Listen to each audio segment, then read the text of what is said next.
क्या आपने कभी सोचा है कि काश आप हर शोर शराबे और भीड़ भाड़ से दूर किसी ऐसी जगह चले जाते जहां ना कोई स्पैम कॉल आपको परेशान करता और न ही किसी काम की टेंशन होती। आज हम आपको धरती के उन 50 सबसे दूरस्थ और पहुंच से बाहर जगहों की यात्रा पर ले चलेंगे। ये ऐसी जगह हैं जहां प्रकृति ने खुद बर्फ, पानी या चट्टानों से ऐसी दीवारें बना दी हैं जिन्हें भेदना नामुमकिन है। तैयार हो जाइए, क्योंकि इनमें से कुछ ठिकाने सभ्यता से इतने दूर हैं कि वे आपको अकेलेपन शब्द की एक नई परिभाषा सिखा देंगे। पर ऐसी क्या बात है जो किसी जगह को सचमुच इतना एकांत और दूरस्थ बनाती है? ये सिर्फ नक्शे पर दुनिया मापना नहीं है। इसमें कई कारकों का मेल होता है, जैसे कठोर जलवायु, सड़कों का बिल्कुल न होना, राजनीतिक पाबंदियां या फिर बस एक ऐसा इलाका जहां इंसानों का रहना मुमकिन न हो। हम उन जगहों की बात कर रहे हैं जहां पहुंचना ही अपने आप में एक पूरा रोमांच है और जहां जीवित रहना एक असली चुनौती है। तो आइए शुरू करते हैं इस अद्भुत सफर को। तो चलिए एकांत की दुनिया में हमारी पहली यात्रा पर चलते हैं। ट्रिस्टन डा कुन्हा द्वीप समूह। जरा इस नाम पर गौर कीजिए। यह किसी समुद्री डाकू की कहानी से लिया गया लगता है ना? पर यह एक बिल्कुल असली जगह है और यह आधिकारिक तौर पर दुनिया का सबसे दूरस्थ बसा हुआ द्वीप समूह है। इसकी दूरी का अंदाजा लगाने के लिए बस कल्पना कीजिए, यहां कोई हवाई अड्डा नहीं है, बिल्कुल भी नहीं। यहां पहुंचने का एकमात्र तरीका है कि आप दक्षिण अफ्रीका के केप टाउन से जहाज लें और तूफानी दक्षिणी अटलांटिक महासागर में 7 दिनों तक सफर करें। और यह स्विमिंग पूल में कॉकटेल वाला कोई शानदार क्रूज लाइनर नहीं होता। ज्यादातर ये मछली पकड़ने वाला या मालवाहक जहाज होता है। जब आप आखिरकार अपनी मंजिल पर पहुंचेंगे, तो आपका स्वागत यहाँ की एकमात्र बस्ती करेगी, जिसका शानदार नाम है Edinburgh of the seven seas. असल में यह एक छोटा सा गांव है जहां लगभग 250 लोग रहते हैं। और अब सबसे दिलचस्प बात यह है, इनमें से लगभग सभी रिश्तेदार हैं, उन कुछ ही परिवारों के वंशज हैं जो 200 साल पहले यहां आकर बस गए थे। यहाँ का जीवन चक्र समुद्र और मौसम के इर्द गिर्द घूमता है। मुख्य काम आलू उगाना और झींगा मछली पकड़ना है, जो वैसे इनका मुख्य निर्यात उत्पाद है। यह सिर्फ अलगाव नहीं है, यह एक पूरा ब्रह्मांड है जो अपने बिल्कुल खास नियमों पर चलता है। अटलांटिक महासागर की गरजती लहरों से आइए हम एक पल में पहुंचते हैं सुदूर आर्कटिक के जमा देने वाले ठंडे इलाके में। पेश है कनाडा में स्थित अलर्ट स्टेशन। ये कोई साधारण उत्तरी शहर नहीं है, ये पूरी पृथ्वी पर सबसे उत्तरी स्थायी बस्ती है। आपको ये बताने के लिए कि ये कितना उत्तरी है, यहां से उत्तरी ध्रुव की दूरी महज 800 किलोमीटर से कुछ ही ज्यादा दूर है। इससे नजदीक और कोई जगह नहीं है। एक ऐसी जगह की कल्पना कीजिए जहां सर्दियों में सूरज महीनों तक नहीं उगता। इस समय को ध्रुवीय रात कहा जाता है। यह पूर्ण गहरी और कानों में गूंजती खामोशी होती है, जिसे केवल तारों की रोशनी और उत्तरी ध्रुवीय ज्योति ही भेद पाती है। और गर्मियों में इसके ठीक विपरीत सूरज कभी नहीं डूबता, 24 घंटे क्षितिज पर मंडराता रहता है। तो इस बर्फीले साम्राज्य में कौन रहता है? यहाँ आम नागरिक नहीं रहते। अलर्ट की आबादी में मुख्य रूप से सैनिक और वैज्ञानिक शामिल हैं। वे मौसम की निगरानी करते हैं और रेडियो अवरोधन का काम करते हैं। उनकी संख्या यहाँ केवल कुछ दर्जन ही है। यह सिर्फ सैन्य विमान से ही पहुंचा जा सकता है, और वह भी अगर मौसम इजाजत दे तो। यह दुनिया के शीर्ष पर मानव जाति की एक सच्ची अग्रिम चौकी है, जहां अकेलापन सिर्फ एक शब्द नहीं, बल्कि रोजमर्रा की हकीकत है। और अब सुदूर उत्तर से हम सीधे साइबेरिया के दिल में उतरते हैं। एक ऐसी जगह जहां का नाम सुनते ही रूह कांप उठे, ओइम्याकॉन। अगर आपको लगता था कि अलर्ट अलर्ट ठंडा है, तो तैयार हो जाइए। ओइम्याकॉन उत्तरी गोलार्ध का शीत ध्रुव, पोल ऑफ कोल्ड है। यहां आधिकारिक तौर पर दर्ज किया गया न्यूनतम तापमान -67.7 डिग्री सेल्सियस है। लेकिन स्थानीय लोग कहते हैं कि यहां इससे भी ज्यादा ठंड होती थी, बस थर्मामीटर टूट जाते थे। जरा सोचिए, ये ऐसी ठंड है जो चीजों के भौतिकी को ही बदल देती है। कलम की स्याही जम जाती है। फोन की बैटरियां कुछ ही मिनटों में दम तोड़ देती हैं। लोग घंटों तक अपनी गाड़ियां बंद नहीं करते, क्योंकि अगर एक बार बंद कर दी तो फिर दोबारा स्टार्ट नहीं होंगी। और वो मशहूर तरकीब, जहां उबलता पानी हवा में उछालते ही पल भर में बर्फीली धूल के बादल में बदल जाता है, यहाँ की रोजमर्रा की हकीकत है। और इन सब के बावजूद यहाँ लोग स्थायी रूप से रहते हैं। लगभग 500 लोग। बच्चे स्कूल जाते हैं, जो तभी बंद होता है जब तापमान -55 डिग्री से नीचे गिर जाता है। यह जगह साबित करती है कि सबसे अभेद्य दीवार दूरी नहीं, बल्कि वो अत्यधिक सर्द मौसम है, जो आपके हर कदम को तय करता है। आइए अब अत्यधिक ठंड को पीछे छोड़कर अत्यधिक ऊंचाई की ओर बढ़े। हमारा अगला पड़ाव है पेरू के एंडीज पहाड़ों में बसाला रिंकोनाडा शहर। यह सिर्फ एक ऊंचाई पर स्थित बस्ती नहीं है, बल्कि यह हमारे ग्रह का सबसे ऊंचा शहर है। इसकी ऊंचाई समुद्र तल से 5000 मीटर से भी ज्यादा है। जरा सोचिए, यह ऑल्प्स की सबसे ऊंची चोटी माउंट ब्लैंक से भी ज्यादा ऊंचा है। तो आखिर क्या है जो हजारों लोगों को ऐसी अमानवीय परिस्थितियों में रहने को मजबूर करता है? जवाब उतना ही सीधा और पुराना है जितना कि यह दुनिया। सोना। ला रिंकोनाडा 21वीं सदी की सोने की होड़ का शहर है। यहाँ की हवा इतनी विरल है कि हर सांस लेना भी एक बड़ा प्रयास लगता है। नए आने वालों के लिए सिर दर्द और लगातार थकान एक सामान्य बात है। लेकिन सबसे चौंकाने वाली बात यहाँ की रहने की स्थितियां हैं। शहर में न तो सीवेज सिस्टम है और न ही साफ पानी की कोई व्यवस्था। गलियां कूड़े से पट्टी पड़ी हैं और छोटे पैमाने पर सोने के खनन के कारण आसपास का इलाका पारे मरकरी से जहरीला हो चुका है। खन्ने की क्रूर प्रणाली के तहत काम करते हैं। 29 दिनों तक वे बिना किसी भुगतान के मेहनत करते हैं और 30वें दिन उन्हें अपनी पीठ पर जितना अयस्क लाद कर ले जाने की अनुमति मिलती है, उतना वे ले जा सकते हैं। उस बोरे में सोना होगा या सिर्फ बेकार पत्थर, ये पूरी तरह एक लॉटरी है। ये आसमान के छोर पर बसी एक ऐसी जगह है जहां लोग धनवान बनने के एक धुंधले से मौके के लिए हर दिन अपनी जान जोखिम में डालते हैं। एंडीज के ऊंचे पहाड़ों से अब आइए प्रशांत महासागर के असीम नीले विस्तार में गोता लगाए, जहां हमारा इंतजार कर रहा है पिटकेर्न द्वीप।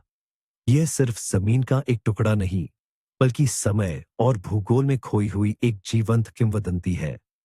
इसकी कहानी समुद्री इतिहास के सबसे प्रसिद्ध विद्रोहों में से एक बाउंटी जहाज पर हुए विद्रोह से शुरू होती है। 1749 में फ्लेचर क्रिश्चियन के नेतृत्व में विद्रोहियों ने ब्रिटिश न्याय से बचने के लिए इस निर्जन द्वीप को खोजा और फिर अपने जहाज को जला दिया, ताकि उन्हें कोई कभी ढूंढ न पाए। और वे इसमें सफल रहे। उन्हें लगभग 20 साल बाद ही खोजा जा सका। आज इस द्वीप पर लगभग 50 लोग रहते हैं और उनमें से लगभग सभी उन्हीं विद्रोहियों और उनकी ताहिती साथी महिलाओं के सीधे वंशज हैं। यह दुनिया के सबसे कम आबादी वाले देशों में से एक है। यहां पहुंचना कोई आसान काम नहीं है। कोई हवाई अड्डा नहीं है। दुनिया से एकमात्र संपर्क एक मालवाहक जहाज है, जो साल में कुछ ही बार यहां आता है। यहां जीवन धीमा चलता है, महासागर की अपनी लय में। यह एक छोटा सा संसार है, अपनी भाषा, अपने कानूनों और अपनी अविश्वसनीय कहानी के साथ, जो इस एकांत स्वर्ग के हर निवासी में सजीव हो उठती है।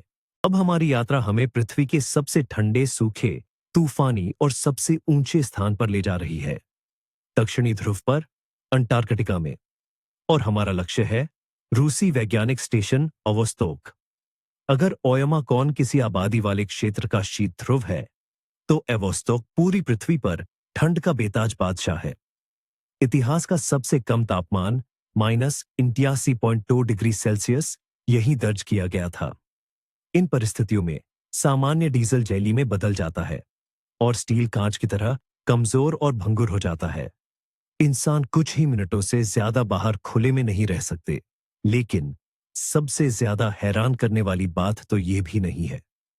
वोस्तोक स्टेशन लगभग 4 किलोमीटर मोटी बर्फ की चादर पर स्थित है और इस बर्फीले कवच के ठीक नीचे लाखों सालों से पूरी तरह अंधेरे और एकांत में एक विशालकाय बर्फ के नीचे की झील छिपी हुई है, वोस्टॉक झील। वैज्ञानिकों का मानना है कि इसके पानी में अद्वितीय जीवन हो सकता है जो बाकी दुनिया से कटा हुआ है। तो वोस्टॉक स्टेशन दरअसल दोहरी एकांतता है। ये बर्फीले रेगिस्तान के बीच मानव उपस्थिति का एक नन्हा सा द्वीप है जिसके नीचे एक पूरी खोई हुई दुनिया छिपी है। फिर से हम बर्फीले नजारों से निकलकर हरियाली की बात कर रहे हैं, लेकिन ठंडक का साम्राज्य अभी भी बरकरार है। ग्रीनलैंड में आपका स्वागत है, एक ऐसे शहर में जिसका नाम जबान पर नहीं आता, इलोक ये पश्चिमी गोलार्ध की सबसे दूरस्थ बस्तियों में से एक है। ये ग्रीनलैंड के पूर्वी तट पर दुनिया की सबसे विशाल और लंबी फ्योर्ड प्रणाली के प्रवेश द्वार पर स्थित है। सुनने में कितना खूबसूरत लगता है ना? पर इस सुंदरता की अपनी एक कीमत है। साल के 9 महीने शहर के चारों ओर का समुद्र बर्फ से जमा रहता है, जो इसे समुद्री मार्ग से बाहरी दुनिया से पूरी तरह काट देता है। इस दौरान यहां पहुंचने का एकमात्र जरिया हेलीकॉप्टर है, जो नजदीकी हवाई अड्डे से हफ्ते में बस 2-3 बार उड़ान भरता है, वो भी तभी जब मौसम साथ दे। गर्मियों में कुछ एक छोटे महीनों के लिए बर्फ पिघल जाती है और आपूर्ति जहाज बंदरगाह तक पहुंच पाते हैं, जो साल भर की जरूरतों का सारा सामान लेकर आते हैं। यहाँ का जीवन शिकार और मछली पकड़ने पर आधारित है। स्थानीय निवासी इनुइट लोग सील, ध्रुवीय भालू और मस्कॉक्स का शिकार करते हैं, ठीक वैसे ही जैसे उनके पूर्वज सैकड़ों साल पहले करते थे। ये ऐसी जगह है जहां आधुनिक जीवन सदियों पुरानी परंपराओं से गहराई से जुड़ा है और एकजुटता व आपसी मदद सिर्फ कोरे शब्द नहीं, बल्कि यहां जिंदा रहने के लिए एक अनिवार्य शर्त है। हम एक बार फिर आधी दुनिया पार करके धरती के सबसे रहस्यमयी और एकांत द्वीपों में से एक पर पहुंचे हैं। यह ईस्टर द्वीप है, जिसे स्थानीय लोग रापा नुई कहते हैं। प्रशांत महासागर में जमीन का यह छोटा सा त्रिकोणीय टुकड़ा चिल्ली का क्षेत्र है, लेकिन यहां से चिल्ली के तट तक लगभग 4000 किलोमीटर की दूरी है। सबसे नजदीकी आबादी वाला द्वीप पिटकेर्न, जिसके बारे में हम पहले बता चुके हैं, वह भी यहां से 2000 किलोमीटर दूर है।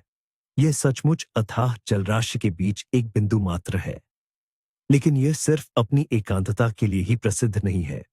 ईस्टर द्वीप को पूरी दुनिया उसके खामोश पत्थर के रखवालों, मोई प्रतिमाओं की वजह से जानती है। ज्वालामुखी चट्टान से बनी सैकड़ों विशालकाय प्रतिमाएं पूरे द्वीप पर फैली हुई है। इन्हें किसने बनाया? कई टन वजनी इन दिग्गजों को कैसे स्थानांतरित किया गया और स्थापित किया गया? और इनका निर्माण अचानक क्यों रुक गया? ये सवाल आज भी वैज्ञानिकों और यात्रियों के मन में कौतूहल पैदा करते हैं। रापा नुई की प्राचीन सभ्यता की कहानी एक शिक्षाप्रद सबक है कि कैसे पूर्ण अलगाव में एक समाज अविश्वसनीय ऊंचाइयों तक पहुंच सकता है और फिर संसाधनों की कमी के कारण पतन का शिकार हो सकता है। आज ईस्टर द्वीप एक अनोखा खुला संग्रहालय है, जहां हर पत्थर एक रहस्य समेटे हुए है और सागर की हवाएं अतीत की भव्यता की कहानियां फुसफुसाती हैं। अब हम प्रशांत महासागर से हिंद महासागर की ओर बढ़ते हैं, अफ्रीका के तटों की ओर। यहां हमारा इंतजार कर रहा है सोकोत्रा द्वीप समूह, जो यमन का हिस्सा है। ये जगह इतनी अनूठी है कि इसे अक्सर हिंद महासागर का गैलापागोस कहा जाता है। अपनी लंबी भूवैज्ञानिक अलगाव के कारण यहाँ की प्रकृति ने विकास का बिल्कुल ही अनोखा रास्ता अपनाया है। यहाँ की 1/3 वनस्पति दुनिया में कहीं और नहीं पाई जाती। सोकोत्रा के नजारे ऐसे लगते हैं मानो किसी अति यथार्थवादी कलाकार ने उन्हें बनाया हो या किसी काल्पनिक फिल्म की शूटिंग के लिए तैयार किया गया हो। द्वीप का सबसे प्रसिद्ध प्रतीक जाहिर है ड्रैगन ब्लड ट्री है। अपने मोटे तने और विशाल मशरूम या उलटे छाते जैसी आकृति वाले मुकुट के साथ यह किसी दूसरी दुनिया से आए जीव जैसा दिखता है और इसका रस एक गाढ़ा लाल राल, जिसे ड्रैगन का रक्त, ड्रैगन्स ब्लड के नाम से जाना जाता है। लेकिन यहां और भी चमत्कार है।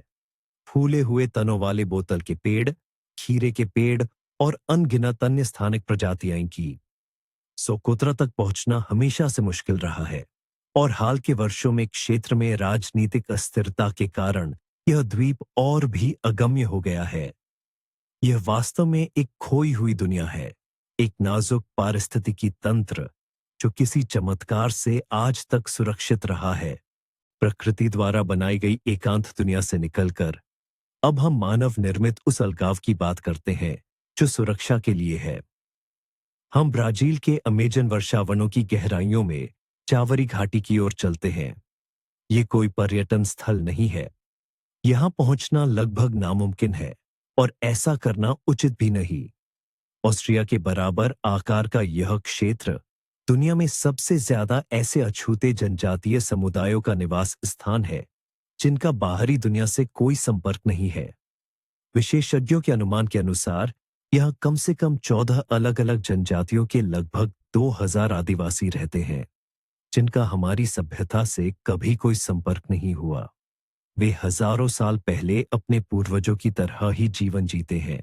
तीर कमान से शिकार करते हैं, टहनियों और पत्तों से झोपड़ियां बनाते हैं और अपनी ही भाषाओं में बात करते हैं। ब्राजीलियाई सरकार इस क्षेत्र को सख्ती से अलग रखने की नीति का पालन करती है। किसी भी तरह का संपर्क वर्जित है और ऐसा किसी मानव चिड़ियाघर बनाने के लिए नहीं किया जाता, बल्कि यही उनकी सुरक्षा के लिए है। इन लोगों में हमारी बीमारियों के प्रति कोई प्रतिरोधक क्षमता नहीं है। एक सामान्य फ्लू या खसरा भी पूरे समुदाय को मिटा सकता है। सावरी घाटी हमें याद दिलाती है कि हमारी पृथ्वी पर आज भी ऐसे कोने हैं जिन्हें आधुनिक दुनिया ने छुआ नहीं है। यह प्रागैतिहासिक काल का एक जीता जागता अंश है जिसे संरक्षित रखना हमारा कर्तव्य है। हम एक बार फिर गर्म उष्णकटिबंधीय इलाकों को छोड़कर ठंडी हवाओं की ओर बढ़ रहे हैं। हमारी यात्रा हमें दूर दक्षिण में हिंद महासागर के करगिलिन द्वीप समूह तक ले जा रही है। इसे खोजने वाले फ्रांसीसी नाविकों ने इस जगह को वीरानगी के द्वीप कहा था और यह नाम तब से पूरी तरह से प्रचलित हो गया है और ऐसा होना स्वाभाविक भी था। करगिलिन पृथ्वी पर सबसे अलग थलग पड़े द्वीप समूहों में से एक है। सबसे नजदीकी महाद्वीप अंटार्कटिका यहां से 2000 किलोमीटर दूर है, जबकि अफ्रीका या ऑस्ट्रेलिया तो इससे भी कहीं ज्यादा दूर है। यहां का मौसम बेहद खराब रहता है। लगातार तूफानी हवाएं, जिन्हें उग्र 50वां फ्यूरियस 50s नाम दिया गया है, यहां लगभग बिना रुके चलती रहती है। यहां पेड़ पौधे उग ही नहीं सकते। यहां का परिदृश्य कठोर ज्वालामुखीय है जो कम वनस्पति से ढका है, लेकिन ये कोई वीरान या निर्जन भूमि नहीं है। ये समुद्री पक्षियों और स्तनधारियों का साम्राज्य है। यहां पेंगुइन, अल्बाट्रॉस, समुद्री हाथी, सी एलिफेंट और समुद्री सील, सी लाइन की विशाल कॉलोनियां पाई जाती है। मानवीय उपस्थिति की बात करें तो यहां कोई स्थायी आबादी नहीं है। केवल वैज्ञानिक और तकनीकी कर्मचारी ही यहां की एकमात्र वैज्ञानिक अनुसंधान केंद्र पोर्ट ओएन फ्रांसे में रहते हैं। मौसम के अनुसार उनकी संख्या 50 से 100 के बीच रहती है। वे पृथ्वी के इस अनोखे लेकिन पूरी तरह से दुर्गम कोने में भूविज्ञान, जीव विज्ञान और वातावरण का अध्ययन करते हैं। अब हम फिर से उत्तरी अमेरिका की ओर रुख करते हैं, लेकिन इस बार हम ऊंचाइयों से गहराई में उतरेंगे। हमें इंतजार है अमेरिका के एरिज़ोना राज्य में स्थित सुपाई गांव का। सोचिए, अमेरिका जैसे देश में जो हाईवे और तकनीक का गढ़ है, कोई जगह इतनी अलग थलग कैसे हो सकती है। लेकिन सुपाई बिल्कुल अनोखा मामला है। ये गांव हवा सुपाई जनजाति के भारतीय आरक्षण की राजधानी है और ये ग्रैंड कैनियन की तलहटी में बसा है। जी हाँ, आपने सही सुना, दुनिया की सबसे बड़ी खाइयों में से एक के बिल्कुल तल में। यहां तक कोई भी पक्की सड़क नहीं जाती। सुपाई तक पहुंचने के केवल 3 ही रास्ते हैं, या तो पैदल या खच्चर पर सवार होकर 8 मील लंबी खड़ी पगडंडी से नीचे उतरे, या फिर हेलीकॉप्टर से जाइए। और यही बात सुपाई को अमेरिका की मुख्य भूमि में सबसे दूरस्थ आबादी वाला स्थान बनाती है। यह देश में इकलौती ऐसी जगह भी है जहां आज भी डाक खच्चरों के जरिए पहुंचाई जाती है। हर दिन खच्चरों का एक काफिला गांव के निवासियों के लिए चिट्ठियां, पार्सल और जरूरी सामान लेकर पगडंडी से नीचे उतरता और ऊपर चढ़ता है। यह जगह अपने अविश्वसनीय फिरोजी झरनों के लिए मशहूर है, जो कैनियन की लाल चट्टानों के साथ एक अद्भुत विरोधाभास पैदा करते हैं। सुपाई जीवन और संस्कृति का एक ऐसा नखलिस्तान है जो इस विशालकाय पत्थर के दिल में छिपा हुआ है। गहरी घाटियों से अब फिर पहुंचेंगे सबसे ऊंचे शिखरों तक। लेकिन इस बार हम बात करेंगे एक ऐसी जगह की जो अपनी दूरी के बजाय एक पाबंदी की वजह से अगम्य है। मिलिए भूटान में स्थित गंगखार पुएंसुम पर्वत से। इसकी ऊंचाई 1757 मीटर है। पहली नजर में यह हिमालय की सबसे ऊंची चोटी नहीं लगती, इससे भी ऊंची चोटियां में मौजूद है। लेकिन इस पर्वत की एक अनोखी पहचान है। यह दुनिया की सबसे ऊंची अजेय चोटी है और पूरी संभावना है कि यह हमेशा ऐसी ही बनी रहेगी। क्यों? दरअसल भूटान में पहाड़ों को देवी देवताओं का पवित्र निवास स्थान माना जाता है। 1994 में देश की सरकार ने स्थानीय मान्यताओं का सम्मान करते हुए 6000 मीटर से अधिक ऊंचाई वाली चोटियों पर पर्वतारोहण पर प्रतिबंध लगा दिया और 2003 में यह प्रतिबंध पूरी तरह से लागू कर दिया गया। इससे पहले गंगखार पुएनसुम पर चढ़ने की कोशिश करने वाले सभी अभियान खराब मौसम या गलत नक्शों के कारण असफल रहे थे। इस तरह यह छोटी आज तक अछूती बनी हुई है।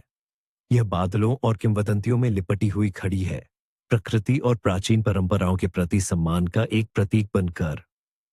यह ऐसी जगह है जहां इंसान का रास्ता कठोर परिस्थितियों ने नहीं रोका, बल्कि यह खुद इंसान का ही फैसला है कि इस दुनिया में कुछ चीजें पवित्र और अछूती बनी रहे। तो चलिए अब हम एशिया की ओर बढ़ते हैं। एक ऐसी जगह है जहां तक पहुंच पाना लंबे समय तक नक्शे पर एक अनछुआ इलाका बना हुआ था। यह चीन के तिब्बत स्वायत्त क्षेत्र में स्थित मेदोगझिला है। यह हिमालय की सबसे ऊंची चोटियों से घिरा है और दुर्गम जंगलों तथा तेज बहती नदियों के बीच बसा हुआ है। सदियों से यह जगह बाहरी दुनिया से लगभग पूरी तरह कटी हुई थी। यहां तक पहुंचने के एकमात्र रास्ते खतरनाक पहाड़ी पगडंडियां थे, जो साल के ज्यादातर समय बर्फ से ढके रहते थे। पैदल यात्रा में हफ्तों लग जाते थे। इसी अलगाव के कारण मेदो को चीन का आखिरी सड़क रहित जिला कहा जाता था। चीनी सरकार ने यहां सड़क बनाने के कई प्रयास किए, लेकिन हर बार प्रकृति का प्रकोप हावी हो जाता था। भूस्खलन, हिमस्खलन और मिट्टी का तेज बहाव बनी हुई हर चीज को तबाह कर देते थे और अंततः 2013 में प्रकृति के साथ दशकों के संघर्ष के बाद इस सड़क को आखिरकार यातायात के लिए खोल दिया गया। लेकिन आज भी मेदो की यात्रा एक सच्चा रोमांच है। सड़क अक्सर बंद रहती है और यह सफर अब भी खतरनाक बना हुआ है। फिर भी जो लोग इतनी मुश्किलों के बाद यहां पहुंचते हैं, उन्हें एक अनूठा क्षेत्र देखने को मिलता है। यहां अद्भुत जैव विविधता है, जहां बर्फीली चोटियों के साथ साथ उष्णकटिबंधीय पौधे भी पनपते हैं। फिर से समुद्र में इस बार हम धरती के सबसे एकाकी द्वीप की ओर बढ़ रहे हैं। अगर ट्रिस्टन द कून्हा सबसे दूर स्थित आबादी वाला द्वीप है, तो बूवे द्वीप सबसे दूर स्थित निर्जन द्वीप है। दक्षिणी अटलांटिक में स्थित यह नॉर्वेजियन टापू सचमुच एकांत की पराकाष्ठा है। सबसे नजदीकी जमीन, जो कि अंटार्कटिका का निर्जन तट है, 1700 किलोमीटर दूर है और सबसे नजदीकी आबादी वाला स्थान केप टाउन 2500 किलोमीटर दूर है। यह द्वीप लगभग पूरी तरह यानी 93% एक मोटी बर्फीली चादर से ढका है, जो समुद्र में सीधी ढलान वाली चट्टानों के रूप में समाप्त होती है। इस पर उतरना बेहद मुश्किल है। लगातार आते तूफान और हिमखंड द्वीप के पास पहुंचना बेहद खतरनाक बना देते हैं। इस वजह से पूरे इतिहास में इस पर बहुत कम लोग ही जा पाए हैं। लेकिन इस जगह का अपना एक रहस्य है। 1964 में द्वीप पर एक लावारिस जीवन रक्षक नाव लाइफ बोट मिली थी। ये लोग कौन थे, वे यहां कैसे पहुंचे और उनका क्या हुआ? इन सवालों का जवाब आज भी नहीं मिला है। बूवे द्वीप एक ठंडा, कठोर और बिल्कुल निर्जीव स्थान है, जो अपने बर्फीले रहस्यों को समेटे हुए है। प्राकृतिक एकांत से अब हम मानव निर्मित एकांत की ओर बढ़ते हैं, जिसे इंसान ने ईश्वर के करीब होने की चाहत में बनाया है। हम ग्रीस में हैं, मेत्योरा नामक स्थान पर। यूनानी भाषा में इसका अर्थ है हवा में तैरते हुए, और यह नाम यहां जो कुछ आप देखते हैं उसका बिल्कुल सटीक वर्णन करता है। विशालकाय खड़ी चट्टानों की चोटियों पर, जो पत्थर के खंभों जैसी दिखती है, प्राचीन रूढ़िवादी मठ खड़े हैं। कैसे? सैकड़ों मीटर की ऊंचाई पर नीचे की दुनिया से पूरी तरह अलग थलग रहते हुए लोगों ने इन्हें यहाँ कैसे बनाया होगा? सदियों तक इन मठों तक पहुंचने का एकमात्र तरीका हटाने योग्य लकड़ी की सीढ़ियां या बड़ी जालियां थीं, जिनमें भिक्षुओं और तीर्थयात्रियों को चरखी की मदद से ऊपर खींचा जाता था। ऐसी जाली में ऊपर चढ़ना वास्तव में विश्वास की एक कठिन परीक्षा थी। जैसा कि स्वयं भिक्षु कहते थे, रस्सियां तभी बदली जाती हैं जब परमेश्वर की इच्छा होती है कि वे टूटें। यह दुर्गमता भिक्षुओं को प्रार्थना के लिए एकांत और लुटेरों से सुरक्षा प्रदान करती थी। आजकल कुछ मठों तक सीढ़ियां और पुल बनाए गए हैं, लेकिन फिर भी आकाश में तैरते हुए इन मठों को देखकर आप सांसारिक जीवन से उनकी आदिम विरक्ति महसूस करते हैं। हम एक बार फिर अंटार्कटिका लौट रहे हैं, लेकिन इस बार इसके सबसे जीवंत कोने में। मैकमर्डो स्टेशन सिर्फ एक वैज्ञानिक बेस नहीं, बल्कि यह असल में ग्रह का सबसे दक्षिणी शहर है। यह बर्फीले महाद्वीप पर संयुक्त राज्य अमेरिका द्वारा संचालित सबसे बड़ी बस्ती है। गर्मियों में मैकमर्डो की आबादी 1000 से ज्यादा हो सकती है, जबकि सर्दियों में यहाँ लगभग 250 लोग ही रहते हैं, जो सर्दी बिताने के लिए यहीं रुकते हैं। यहाँ जीवन के लिए जरूरी सब कुछ है: छात्रावास, वैज्ञानिक प्रयोगशालाएं, कैंटीन, जिम, अस्पताल और तो और एक बार भी यहाँ अपना एक हवाई अड्डा भी है, जो सीधे एक शेल्फ ग्लेशियर पर बना है और बड़े परिवहन विमानों को भी संभाल सकता है। लगता है भला इसमें कैसा एकांत, लेकिन इस धोखे में मत रहिएगा। मैकमर्डो दुनिया के छोर पर स्थित है। इसके बाहर हजारों किलोमीटर तक सिर्फ बेजान बर्फीला रेगिस्तान फैला है। सर्दियों में जब ध्रुवीय रात होती है, तो ये स्टेशन दुनिया से पूरी तरह कट जाता है। कोई विमान या जहाज यहाँ नहीं आ जा सकते। जो लोग यहाँ सर्दियां बिताते हैं, वे कई महीनों तक पूरी तरह से अलग थलग पड़ जाते हैं। ये वैज्ञानिकों, तकनीशियनों और सहायक कर्मचारियों का एक अनूठा समुदाय है, जो पृथ्वी के सबसे अत्यधिक स्थानों में से एक में रहते और काम करते हैं। आइए अब एक ऐसी जगह की बात करें जो सिर्फ भौगोलिक ही नहीं, बल्कि वैचारिक रूप से भी दुनिया से अलग थलग है। इसे दुनिया के अंत में भी जीवन को बचाने के मकसद से बनाया गया है। हम चलेंगे नॉर्वे के स्पिट्सबर्गेन द्वीप समूह, जहां स्पिट्सबर्गेन ग्लोबल सीड बैंक स्थित है। इसे आम बोलचाल में डूम्सडे वॉल्ट या प्रलय का गुल्लक भी कहा जाता है। पहाड़ के 120 मीटर भीतर स्थायी रूप से जमी हुई मिट्टी, परमाफ्रॉस्ट की गहराई में ये दुनिया का सबसे सुरक्षित बैंक मौजूद है। लेकिन इसमें पैसा या सोना नहीं, बल्कि इससे कहीं ज्यादा कीमती चीज रखी जाती है: धरती पर मौजूद सभी कृषि फसलों के बीज। फिलहाल यहां दुनिया भर से 10 लाख से ज्यादा नमूने सुरक्षित रखे गए हैं। इसके पीछे का विचार बहुत सीधा है। अगर कोई बड़ी वैश्विक आपदा आ जाए, जैसे परमाणु युद्ध, किसी उल्कापिंड का गिरना या अचानक जलवायु परिवर्तन, और कुछ पौधे विलुप्त हो जाए, तो मानव जाति इस भंडार से नमूने लेकर उन्हें फिर से उगा सकेगी। इस जगह का चुनाव यूं ही नहीं किया गया है। स्पिट्सबर्गेन भूवैज्ञानिक रूप से स्थिर है और यहाँ की परमाफ्रॉस्ट, हमेशा जमी रहने वाली मिट्टी, एक प्राकृतिक रेफ्रिजरेटर का काम करती है। यह बिजली गुल होने पर भी बीजों को सुरक्षित रखेगी। यह पौधों के लिए एक तरह से नोआ की नाव है, एक शांत और ठंडा बंकर जो हमारी प्रजाति के भविष्य के अस्तित्व की कुंजी संजोए हुए है, मानव निर्मित ठंड से नर्क जैसी प्राकृतिक गर्मी की ओर। हम इथियोपिया में हैं, दानाकिल रेगिस्तान में। इस जगह को अक्सर पृथ्वी पर सबसे क्रूर जगह कहा जाता है, और इसके पीछे ठोस कारण भी है।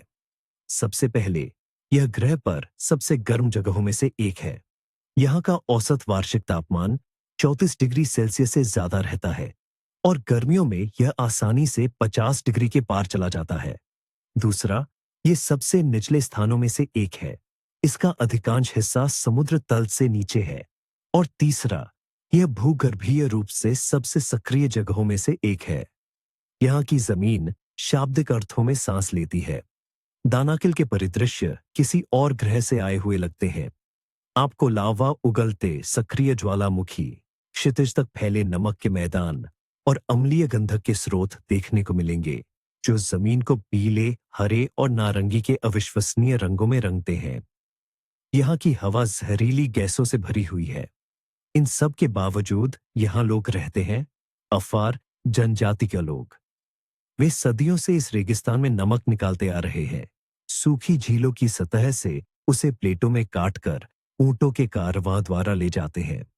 ये वह जगह है जहां सुंदरता और जानलेवा खतरा एक साथ मिल गए हैं, जिसने ग्रह पर सबसे दुर्गम और साथ ही सबसे मंत्रमुग्ध कर देने वाले परिदृश्यों में से एक को जन्म दिया है। आइए अब हम नक्शे पर एक ऐसी जगह की ओर चले जिसका असल में कोई वजूद ही नहीं है। यह न तो कोई द्वीप है, न कोई महाद्वीप और न ही कोई शहर। यह है नेमो पॉइंट। इसका आधिकारिक नाम है पहुंच से दूर महासागरीय ध्रुव, ओशनिक पोल ऑफ इनएक्सेसिबिलिटी।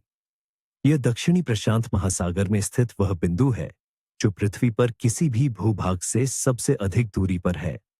जरा कल्पना कीजिए, आप इस बिंदु पर खड़े हैं, सबसे नजदीकी जमीन तक, चाहे वह पिटकेर्न द्वीप समूह का ड्यूसी द्वीप हो, ईस्टर द्वीप के पास मोटू नुई द्वीप हो या अंटार्कटिका के तट पर माहेर द्वीप हो। किसी भी दिशा में आपको पूरे 628 किलोमीटर की दूरी तय करनी होगी। आपके चारों ओर सिर्फ अथाह खाली महासागर फैला हुआ है। यहां किसी जहाज के मिलने की संभावना लगभग न के बराबर है। और अब सुनिए सबसे चौंकाने वाला तथ्य। अक्सर नेमो पॉइंट के सबसे नजदीक रहने वाले इंसान कोई और नहीं बल्कि अंतरिक्ष यात्री होते हैं। जी हां, जब अंतर्राष्ट्रीय अंतरिक्ष स्टेशन आईएसएस इस इलाके के ऊपर से गुजरता है तो उसकी ऊंचाई सिर्फ 400 किलोमीटर होती है। यह किसी भी जमीन से कई गुना ज्यादा नजदीक है। यही वजह है कि नेमो पॉइंट को अंतरिक्ष यानों के कब्रिस्तान के तौर पर इस्तेमाल किया जाता है।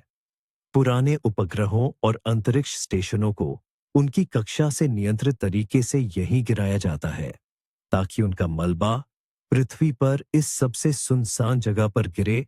अटलांटिक महासागर में सेंट हेलेना द्वीप, यह छोटा सा ज्वालामुखी द्वीप इतना अलग थलग है कि इसे अपने समय के सबसे शक्तिशाली व्यक्ति नेपोलियन बोनापार्ट के लिए एक आदर्श जेल के रूप में चुना गया था।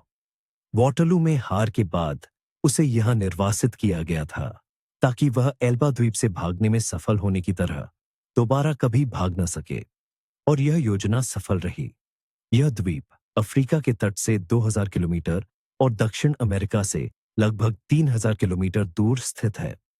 सदियों तक यहां पहुंचने का एकमात्र जरिया रॉयल मेल शिप था जो ग्रेट ब्रिटेन और दक्षिण अफ्रीका से चलता था। इस यात्रा में हफ्ते लग जाते थे।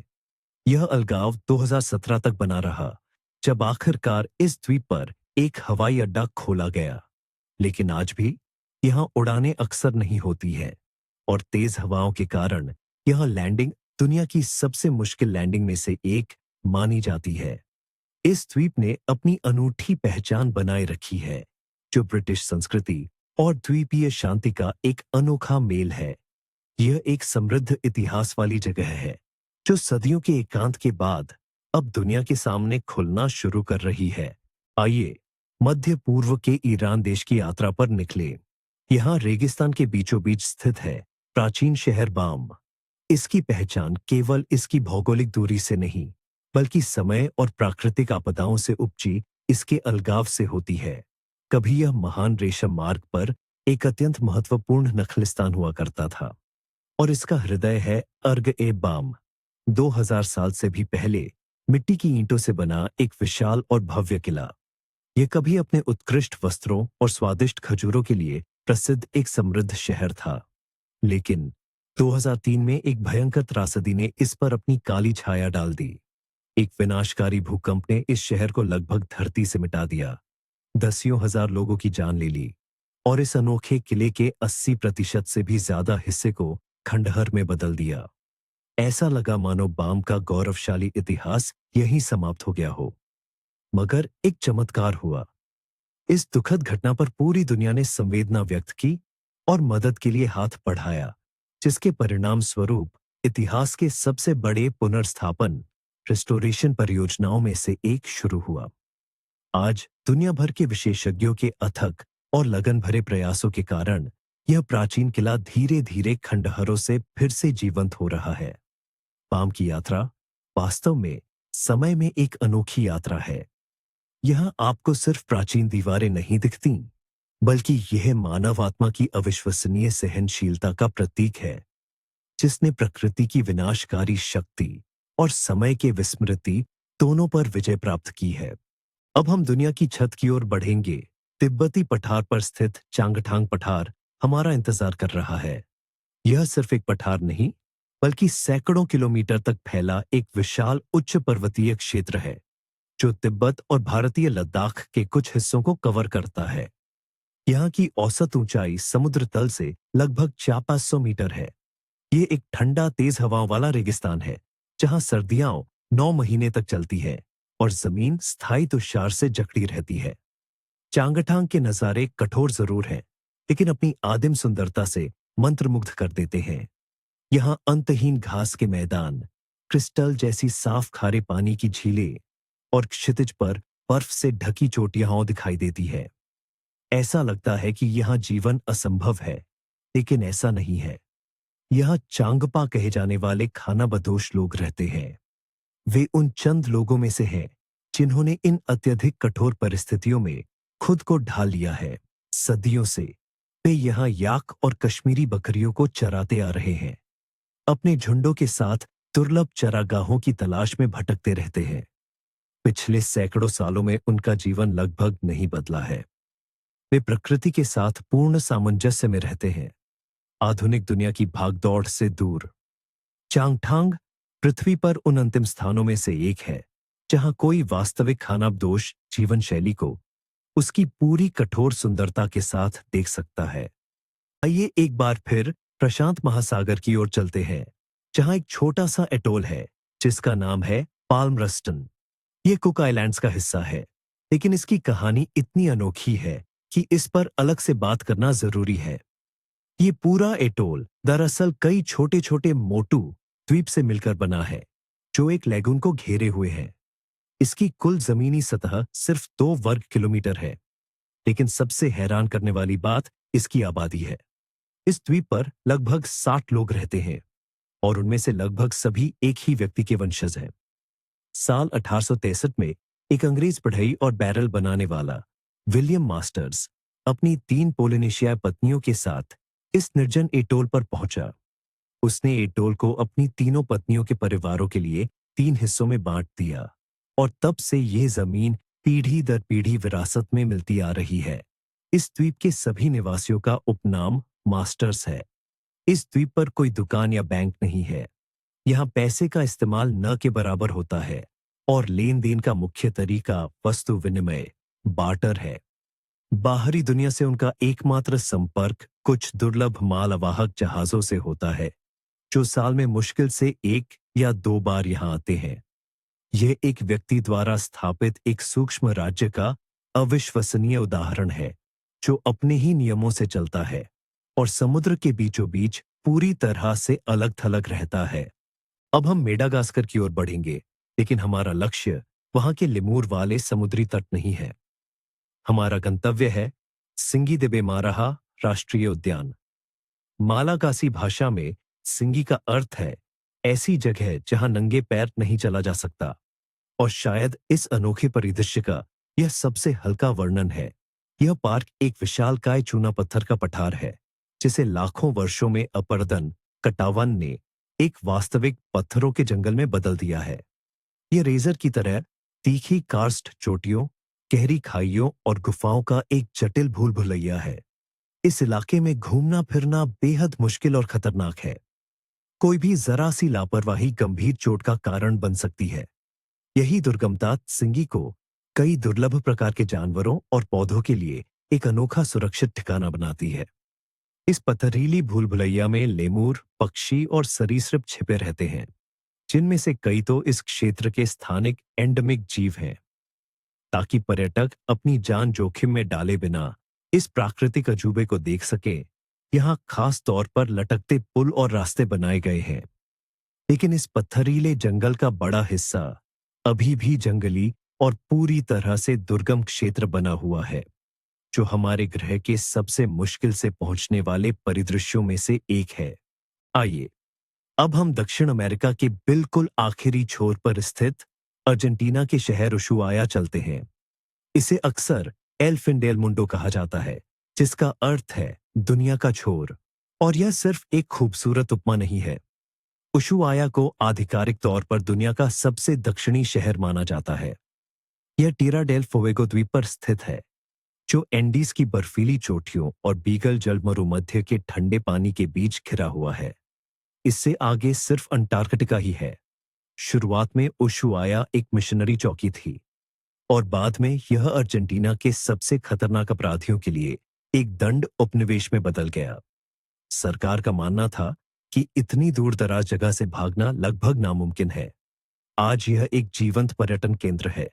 यहीं से अंटार्कटिका के लिए क्रूज जहाज रवाना होते हैं। लेकिन दुनिया के छोर का यह एहसास अभी बरकरार है। कठोर जलवायु, तेज हवाएं और इस बात का एहसास कि इसके दक्षिण में केवल बर्फीला महाद्वीप ही है, यहाँ एक बिल्कुल खास बेजोड़ माहौल बनाते हैं। ये अंटार्कटिका का प्रवेश द्वार है। दक्षिणी महासागर के अथाह विस्तार से पहले सभ्यता की आखिरी चौकी। आइए एशिया चलते हैं। परे का प्रत्याशित जगह पर ताइवान जलमरुमध्य में स्थित पेंगहू द्वीप समूह। 90 से अधिक छोटे बड़े द्वीपों से बना यह द्वीप समूह ताइवान और मुख्य भूमि चीन के बीच में बसा है। इसका अकेलापन भौगोलिक कम, जलवायु और सांस्कृतिक अधिक है। पेंगहू की सबसे बड़ी खासियत यहाँ की तेज हवाइयों है। साल भर यहाँ जोरदार मानसूनी हवाएं चलती है, जो न केवल भूदृश्य को बल्कि यहाँ के निवासियों के स्वभाव को भी आकार देती है। तेज हवाओं के कारण यहाँ ऊंचे पेड़ लगभग न के बराबर है। यही वजह है कि यहाँ के घर पारंपरिक रूप से मूंगा पत्थरों से बनाए जाते हैं, ताकि वे इन तूफानी हवाओं का सामना कर सके। पर इन हवाओं ने ही द्वीप समूह के सबसे खास आकर्षण को भी जन्म दिया है, यहाँ की अनोखी भूगर्भीय संरचनाएं। ये द्वीप बेसाल्ट से बने हैं। लाखों सालों के कटाव और अपरदन से यहाँ का जमा हुआ लावा विशाल, पूरी तरह से बनी हुई षटकोणीय खंभों में बदल गया है। ये खंभे खड़ी दीवारों की तरह समुद्र में समाते हुए दिखते हैं। ये नजारा आयरलैंड की मशहूर जायंट्स कॉजवे की याद दिलाता है। पेंगहू की संस्कृति भी अपने आप में अनोखी है। यह चीनी और समुद्री परंपराओं का मिश्रण है, जहां समुद्र देवी को समर्पित प्राचीन मंदिर और खास व्यंजन मिलते हैं। ये ऐसी जगह है जहां प्रकृति और इंसान सदियों से एक दूसरे के साथ सामंजस्य बिठाकर रहना सीख रहे हैं। अब हम रूस के उत्तरी काकेशस क्षेत्र में एक ऐसी जगह की यात्रा करेंगे जो रहस्यों और अंधविश्वासों से घिरी है। यह उत्तरी ओसेशिया का दारगाउस है, जिसे मृतकों का शहर के नाम से जाना जाता है। ये एक दुर्गम पहाड़ी घाटी में व्यस्त सड़कों से दूर स्थित है। घाटी की ढलानों पर पत्थरों से बनी दर्जनों कब्रें हैं, जिनकी छतें सीढ़ीदार बनी हुई हैं। कुल मिलाकर इनकी संख्या लगभग 100 है।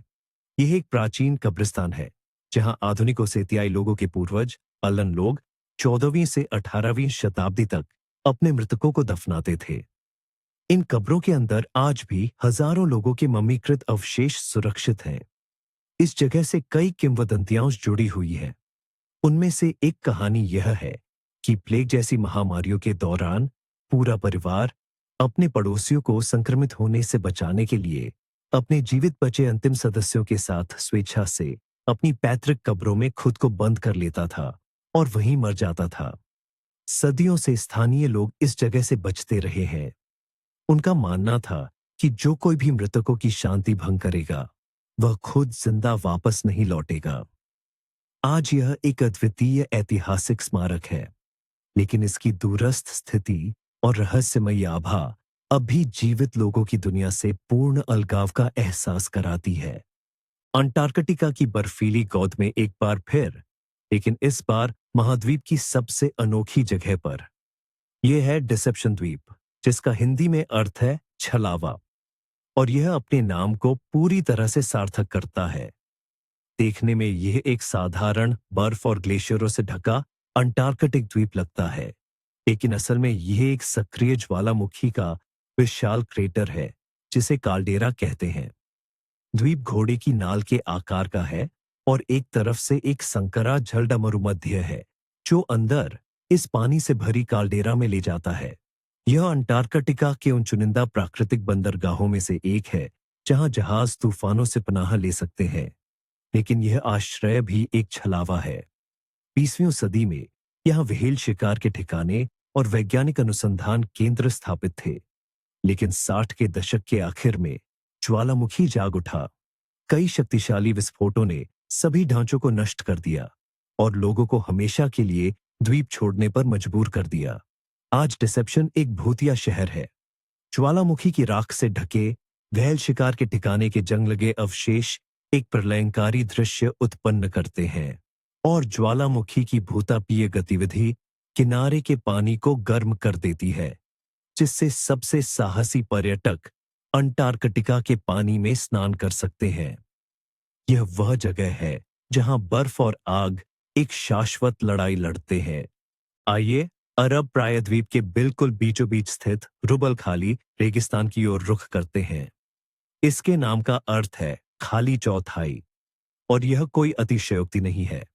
यह रेगिस्तान पूरे प्रायद्वीप के कुल क्षेत्रफल का एक चौथाई हिस्सा घेरता है और दुनिया के सबसे बड़े रेतीले रेगिस्तानों में से एक है। यह रेत का एक विशाल सागर है जहां रेत के टीले 300 मीटर की ऊंचाई तक पहुंच सकते हैं। यहां लगभग बारिश नहीं होती है और गर्मियों में तापमान छाया में 55 डिग्री सेल्सियस से भी ज्यादा हो सकता है। अगर कहीं छाया मिल भी जाए तो सदियों से रुबल खाली को पूरी तरह से दुर्गम माना जाता था। यहां तक कि बद्दू लोग भी इससे बचते थे। यूरोपीय खोजकर्ताओं ने इसे अरब का खाली दिल का नाम दिया। केवल 20वीं सदी के मध्य में ब्रिटिश खोजकर्ता विल्फ्रेड थेसिगर को इसे 2 बार पार करने में सफलता मिली और उनकी यात्राएं एक किंवदंती बन गईं। इन रेतों के नीचे तेल के विशाल भंडार छिपे हुए हैं, लेकिन रेगिस्तान का अधिकांश हिस्सा आज भी जंगली और निर्जन है। यह ग्रह के उन आखिरी महान अनदेखे कोनों में से एक है। एक ऐसी जगह जहां पूर्ण शांति और सन्नाटा है, जहां इंसान खुद को रेत के एक अंतहीन महासागर में सिर्फ एक नन्हा सा रेत का कण महसूस करता है। एक बार फिर बाउंटी जहाज पर हुए विद्रोह से जुड़ी एक कहानी।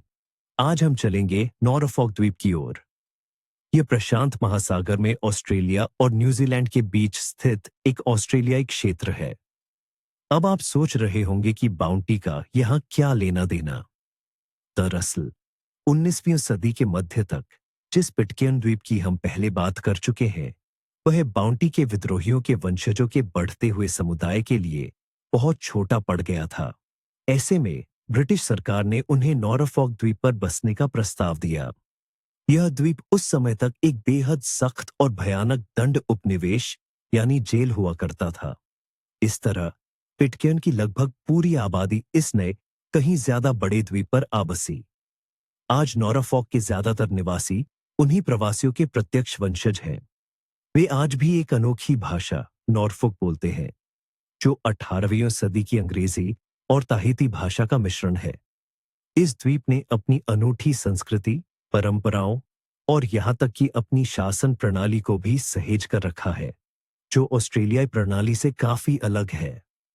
यह बाउंटी की उस प्रसिद्ध कहानी का एक और अहम हिस्सा है, जिसने अपनी भौगोलिक दूरी और अलगाव के कारण 1.5 सदी से भी ज्यादा समय तक अपनी अनूठी पहचान बनाए रखी है। आइए अब चलते हैं ऑस्ट्रेलिया के सबसे उत्तरी छोर पर, केप यॉर्क प्रायद्वीप पर। यह इस महाद्वीप के उन आखिरी कोनों में से एक है जो आज भी पूरी तरह से जंगली और अछूता है। इसका क्षेत्रफल ग्रेट ब्रिटेन जितना बड़ा है, लेकिन यहां सिर्फ लगभग 18,000 लोग स्थायी रूप से रहते हैं, जिनमें से ज्यादातर मूल निवासी हैं। यह प्रायद्वीप उष्णकटिबंधीय वर्षावनों, सवाना के मैदानों, दलदलों और मगरमच्छों से भरी नदियों का एक अद्भुत संगम है। यहाँ सड़कें नाम मात्र की हैं, सिर्फ कच्ची पगडंडियां सो हैं, जो दिसंबर से मई तक बारिश के मौसम में पूरी तरह से अगम्य हो जाती है। इस दौरान यह प्रायद्वीप जमीन के रास्ते ऑस्ट्रेलिया के बाकी हिस्सों से पूरी तरह कट जाता है। केप यॉर्क की यात्रा एक सच्ची चुनौती है, यहाँ तक कि अनुभवी ऑफ रोड वाहन चालकों के लिए भी। यहाँ नदियों को पार करना पड़ता है, कीचड़ से जूझना पड़ता है और पूरी तरह आत्मनिर्भर रहने के लिए तैयार रहना पड़ता है। लेकिन इन सभी कठिनाइयों का इनाम है बेजोड़, अछूती प्रकृति, मूल निवासियों की प्राचीन संस्कृति और सभ्यता से पूरी तरह से कटा हुआ महसूस करने का अद्भुत अनुभव। यह वह जगह है जहां आज भी आप खुद को एक अन्वेषक या खोजकर्ता जैसा महसूस कर सकते हैं।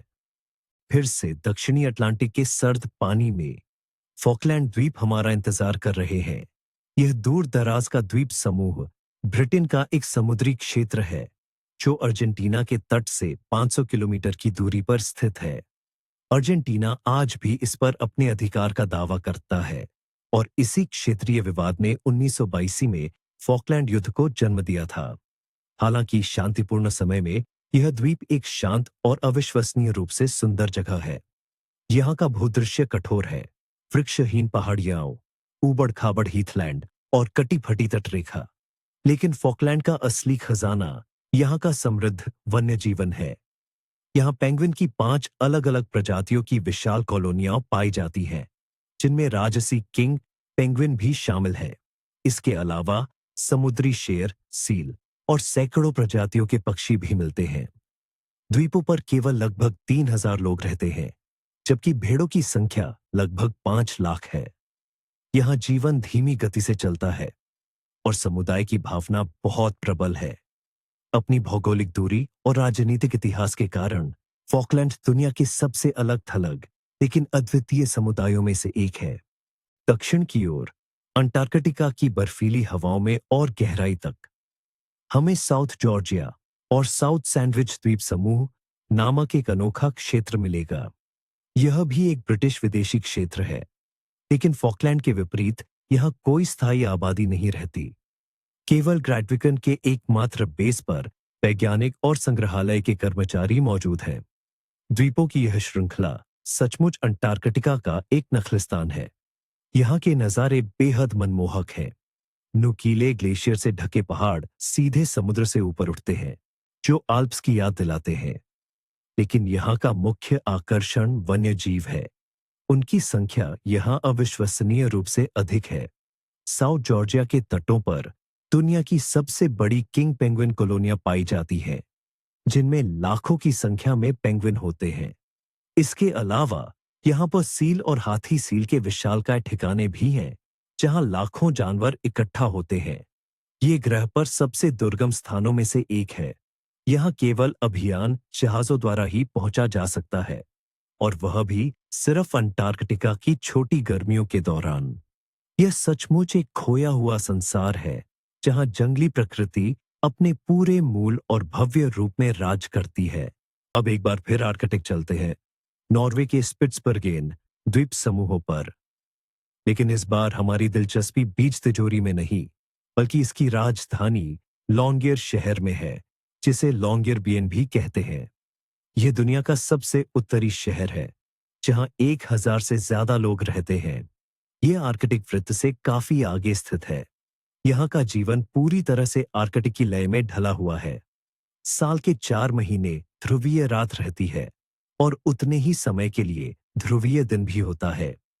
लेकिन इस शहर की सबसे असाधारण बात इसके कानून और नियम है, जो यहाँ की विषम परिस्थितियों के कारण बने हैं। उदाहरण के लिए, यहाँ मरना मना है। हाँ, आपने बिल्कुल सही सुना। शहर में कोई कब्रिस्तान नहीं है, क्योंकि परमाफ्रॉस्ट यानी स्थायी तुषार के कारण शरीर विघटित नहीं होते। इसलिए गंभीर रूप से बीमार और जीवन के अंतिम पड़ाव पर पहुंचे बुजुर्गों को मुख्य भूमि पर भेज दिया जाता है। इसके अलावा शहर से बाहर निकलते समय हर नागरिक को अपने साथ हथियार रखना अनिवार्य है।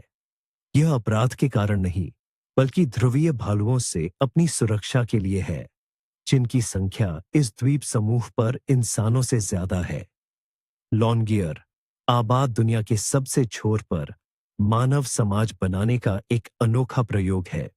फिर से हिमालय की गोद में भूटान के साम्राज्य में हमारी मंजिल है टाकसांग लखांग मठ, जिसे बाघिन का घोंसला के नाम से ज्यादा जाना जाता है। ये भूटान के सबसे पवित्र और साथ ही सबसे दुर्गम स्थानों में से एक है। ये मठ समुद्र तल से 3000 मीटर से भी अधिक ऊंचाई पर, पारो घाटी से 900 मीटर ऊपर, एक खड़ी ग्रेनाइट की चट्टान पर अचरज भरा लटका हुआ है। किंवदंती के अनुसार 8वीं शताब्दी में गुरु रिनपोचे, जो भूटान में बौद्ध धर्म लाए थे, एक बाघिन पर सवार होकर इसी चट्टान पर आए थे और यहां एक गुफा में ध्यान किया था। इस मठ का नजारा, जो भौतिकी के सभी नियमों को धता बताते हुए चट्टान से चिपका हुआ सा लगता है, सचमुच सांसें रोक देने वाला है। यहां तक पहुंचना अपने आप में एक तीर्थ यात्रा है।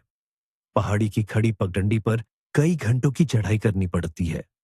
पहले तो यह पगडंडी भी नहीं थी और भिक्षु पूर्ण एकांत में रहते थे। यह केवल एक स्थापत्य चमत्कार नहीं है, यह अविश्वसनीय आध्यात्मिक शक्ति का केंद्र है, जहां इसकी दुर्गमता ही ध्यान के अनुभव का हिस्सा है। ये मनुष्य की उस आकांक्षा का प्रतीक है कि वह सांसारिक उलझनों से ऊपर उठे और शाब्दिक और आध्यात्मिक दोनों अर्थों में स्वर्ग के और करीब पहुंचे। अब हम प्रशांत महासागर के केंद्र की यात्रा करेंगे, ताकि दुनिया में सबसे पहले नए साल का स्वागत कर सके। हमारा गंतव्य किरितिमती एटोल है, जिसे क्रिसमस द्वीप के नाम से भी जाना जाता है। यह किरिबाती गणराज्य का हिस्सा है और भूमि क्षेत्र के हिसाब से यह दुनिया का सबसे बड़ा कोरल एटोल है। लेकिन इसकी सबसे मुख्य विशेषता इसकी अवस्थिति है। यह अंतर्राष्ट्रीय तिथि रेखा के ठीक पास स्थित है। इसी वजह से क्रीतिमती के निवासी और यहां आने वाले पर्यटक हर नए दिन और हर नए साल का स्वागत बाकी दुनिया से पहले करते हैं। लेकिन इस नए साल के स्वर्ग तक पहुंचना इतना आसान नहीं है। यह एटोल निकटतम महाद्वीपों से हजारों किलोमीटर दूर स्थित है। फिजी और होनोलुलु से ही यहां नियमित हवाई सेवा है, लेकिन उड़ानें बहुत कम होती हैं। एटोल का अधिकांश भाग एक वन्यजीव अभयारण्य है, जहां लाखों समुद्री पक्षी घोंसले बनाते हैं। यहां जीवन धीरे धीरे समुद्र की लय में चलता है। ये ऐसी जगह है जहां समय का अनुभव अलग तरह से होता है। दुनिया की खबरों और भागदौड़ से दूर कृतिमती प्रकृति के साथ एकांत में रहने और सचमुच पूरी दुनिया से आगे होने का एक अनोखा अवसर प्रदान करता है। प्राकृतिक अजूबों से अब हम अतीत के मानव निर्मित रहस्यों की ओर रुख करते हैं। हम वापस यूरोप, खासकर ब्रिटेन की ओर लौटते हैं, लेकिन इस बार हम जमीन पर नहीं। हमारा गंतव्य है टेम्स नदी के मुहाने पर बने मॉन्सेल किले। ये संरचनाएं किसी साइंस फिक्शन फिल्म से निकली हुई लगती है। ये समुद्र के ठीक बीचों बीच ऊंचे धातुई पैरों पर खड़े टावरों के समूह है। वे वॉर ऑफ द वर्ल्ड्स के विशालकाय चलते हुए रोबोटों जैसे दिखते हैं, लेकिन इनकी कहानी पूरी तरह से धरती की है। ये समुद्री दुर्ग दूसरे विश्व युद्ध के दौरान लंदन को जर्मन हवाई हमलों और नौसैनिक आक्रमणों से बचाने के लिए बनाए गए थे। इन टावरों पर विमान भेदी तोपें और रडार तैनात किए गए थे। युद्ध के बाद इन्हें वीरान छोड़ दिया गया। 1960 के दशक में ये ब्रिटिश क्षेत्राधिकार से बाहर रहकर प्रसारण करने वाले समुद्री डाकू रेडियो स्टेशनों का अड्डा बन गए। आज मॉन्सेल किले सैन्य इंजीनियरिंग के जंग खाए वीरान स्मारक है। इन तक अच्छी मौसम में सिर्फ नाव द्वारा पहुंचा जा सकता है, लेकिन इन पर उतरना खतरनाक है। वे आज भी धूसर लहरों के बीच अकेले खड़े हैं, युद्ध की गूंज और 60 के दशक की विद्रोही भावना को संजोए हुए किसी खामोश परग्रही प्रहरी की तरह। अब हमारी यात्रा मिस्र की ओर है, लेकिन न तो हम पिरामिडों को देखने जा रहे हैं और न ही नील नदी की घाटी को। हमें सिवा नखलिस्तान मिलेगा, जो लीबियाई रेगिस्तान की गहराई में लीबिया की सीमा के करीब कहीं छिपा हुआ है। हजारों सालों से यह नखलिस्तान दुनिया के बाकी हिस्सों से लगभग पूरी तरह कटा हुआ था। इस बेजान रेगिस्तान से होकर यहां तक पहुंचने में हफ्तों लगते थे और यह बेहद खतरनाक सफर था। इसी अलगाव के कारण सिवा में अपनी एक बिल्कुल अनोखी संस्कृति और अपनी भाषा सिवावी बनी रही है। यह बर्बर भाषा परिवार का हिस्सा है और दूसरे मिस्रियों को समझ नहीं आती। प्राचीन काल में सिवा अपने देवता आमोन के भविष्य बताने वाले मंदिर के लिए मशहूर था। अपनी किस्मत जानने के लिए खुद सिकंदर महान भी यहीं आए थे। यह नखलिस्तान रेत के अथाह सागर के बीच हरियाली का एक छोटा सा टापू है। यहाँ हजारों खजूर और जैतून के पेड़ लगे हैं और खारी झीलें व मीठे पानी के झरने मिलकर अद्भुत नजारे बनाते हैं। पिछली सदी के 80 के दशक में ही यहाँ एक पक्की सड़क बनी जिसने सिवा को भूमध्य सागर के तट से जोड़ा। लेकिन आज भी यहाँ की यात्रा किसी दूसरी दुनिया में डूबने जैसा है, जहाँ समय मानो ठहर सा गया है। अब हमारी यात्रा स्कॉटलैंड के तटों पर स्थित सेंट किल्डा द्वीप समूह की ओर है। ये पूरे यूरोप के सबसे अलग थलग और एकांत स्थानों में से एक है। यह द्वीप समूह अटलांटिक महासागर में बाहरी हेब्रिड्स द्वीपों से 64 किलोमीटर पश्चिम में स्थित है। यह अपने भव्य और नाटकीय परिदृश्यों के लिए प्रसिद्ध है, जहां पूरे ब्रिटेन की सबसे ऊंची समुद्री चट्टानें देखने को मिलती है। कम से कम 2000 वर्षों तक यहाँ एक छोटा सा समुदाय निवास करता रहा। उनका जीवन अविश्वसनीय रूप से कठोर और चुनौतीपूर्ण था। वे एक अनोखी स्थानीय नस्ल की भेड़ें पालकर और खड़ी चट्टानों पर घोंसला बनाने वाले समुद्री पक्षियों का शिकार करके अपना जीवन यापन करते थे। ये ब्रिटेन का सबसे पृथक समुदाय था, लेकिन 20वीं सदी की शुरुआत में यह जीवन पूरी तरह से असहनीय हो गया। कभी कभार आने वाले पर्यटकों द्वारा लाई गई बीमारियों और प्रथम विश्व युद्ध ने उनकी पारंपरिक जीवन शैली को पूरी तरह प्रभावित किया। 1930 में द्वीप के अंतिम 36 निवासियों ने सरकार से उन्हें मुख्य भूमि पर निकालने का अनुरोध किया। तब से यह द्वीप समूह निर्जन है। आज सेंट किल्डा यूनेस्को का विश्व धरोहर स्थल है। ये एक भूतिया शहर है, जहां पत्थर के घर और पशुओं के बाड़े उन लोगों की अविश्वसनीय दृढ़ता की याद दिलाते हैं, जो दुनिया के बिल्कुल अंतिम छोर पर रहते थे। अब हम अर्जेंटीना चलेंगे, एक ऐसा शहर देखने जो सचमुच पानी में डूबकर फिर से उभरा है। यह है विला एपिक्वेन। एक समय यह लागो एपिक्वेन नाम की खारे पानी की झील के किनारे बसा एक समृद्ध रिसोर्ट शहर था। इस झील का पानी इतना खारा था कि इसकी तुलना मृत सागर डेड सी से की जाती थी और हजारों पर्यटक यहाँ गठिया और त्वचा रोगों के इलाज के लिए आते थे। लेकिन 1985 में एक आपदा आई। असामान्य बारिश के एक लंबे दौर के बाद शहर की रक्षा करने वाला बांध टूट गया। पानी बढ़ने लगा, निवासियों को निकाला गया और शहर धीरे धीरे पानी में डूबने लगा। 90 के दशक के मध्य तक यह 10 मीटर तक की गहराई में डूब चुका था। लगभग 25 सालों तक विला एपिक्वेन अर्जेंटीना का अटलांटिस बन गया। लेकिन फिर मौसम बदला और पानी घटने लगा। जो कुछ पीछे छूटा वह एक अवास्तविक प्रलय जैसा मंजर था। पानी के नीचे से घरों के खंडहर, गाड़ियों के ढांचे और नमक से ढके सूखे पेड़ नजर आए। आज विला एपिक्वेन एक भूतिया शहर है, जो एक खामोश और डरावनी याद दिलाता है कि प्रकृति कितनी तेजी से वह सब कुछ वापस ले सकती है जो इंसान ने बनाया है। एक बार फिर अंटार्कटिका में, लेकिन इस बार हमारा गंतव्य है कॉनकॉर्डिया स्टेशन। यह एक साझा फ्रेंच इतालवी वैज्ञानिक शोध केंद्र है। यह ग्रह के सबसे दुर्गम स्थानों में से एक में स्थित है, अंटार्कटिक पठार के डोमसी नामक क्षेत्र में। यह तट से 1000 किलोमीटर से भी ज्यादा दूर है। यहां भीषण ठंड पड़ती है, जहां औसत वार्षिक तापमान -54 डिग्री सेल्सियस रहता है। लेकिन कॉनकॉर्डिया की सबसे खास बात है इसका पूर्ण अलगाव, खासकर सर्दियों के महीनों में। फरवरी से नवंबर तक यह स्टेशन बाहरी दुनिया से पूरी तरह कट जाता है। इस दौरान यहां कोई भी विमान उतर नहीं सकता। लगभग 15 लोगों की एक टीम, जिन्हें विंड रोवर कहा जाता है, 9 महीने तक एक दूसरे के साथ ही रहती है। वे इस दौरान हमेशा की ध्रुवीय रात, पतली हवा और अत्यधिक ठंड का सामना करते हैं।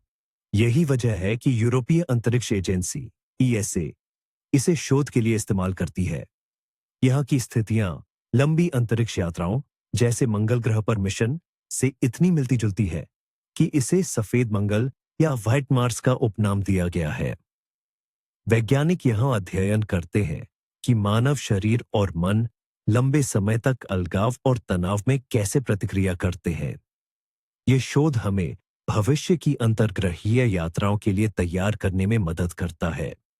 हम स्कॉटलैंड लौट रहे हैं, लेकिन इस बार बाहरी हेब्राइड्स द्वीप समूह के हिस्से 12 द्वीप पर। यह द्वीप अपने हवाई अड्डे की वजह से बेहद खास है, बल्कि यूं कहें कि हवाई अड्डा जहां स्थित है वह इसे अनूठा बनाता है। 12 हवाई अड्डे का रनवे ट्राइमोर समुद्र तट है। यह दुनिया का इकलौता हवाई अड्डा है जहां नियमित उड़ानें सीधे समुद्र तट पर उतरती हैं। और यह कोई मजाक नहीं है। उड़ानों का समय पूरी तरह से ज्वार भाटे पर निर्भर करता है। ज्वार आने पर रनवे पानी में डूब जाता है। छोटे टर्बोप्रॉप विमान सीधे गीली रेत पर उतरते हैं। हवाई अड्डा केवल दिन के समय खुला रहता है क्योंकि रात में यहां रोशनी की कोई व्यवस्था नहीं है। आपातकाल की स्थिति में रात में रनवे को कारों की हेडलाइट्स से रोशन किया जा सकता है। यह वह जगह है जहां आधुनिक तकनीक को प्रकृति की प्राचीन लय का पालन करना पड़ता है।